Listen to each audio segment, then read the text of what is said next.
जननी बोले रे सुत बड़कू नगला हाथ सतटी न बळिला जमु आनिली एकाकू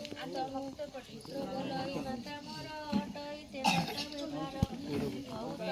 जिया जई तारिकी सत न बड़ई अळप ठारू आणे मुनि तेणु मोहर दोष नाही सान बर करिबा पाई जम गमिले मत कहिन जमर मा दया पाई वीरसेनकु जे कहई काहार पुत्र अटुबता तोहर खाइब बोली इच्छा उपाय कहूची मुकर एथिरु होई उदार षाठी दी खंड बेनी जाओ पूजा करिबा बेड़ पुआ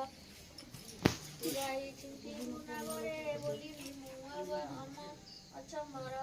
शाशुनी पूरन खाइब देखे छाड़ी देव दिन जम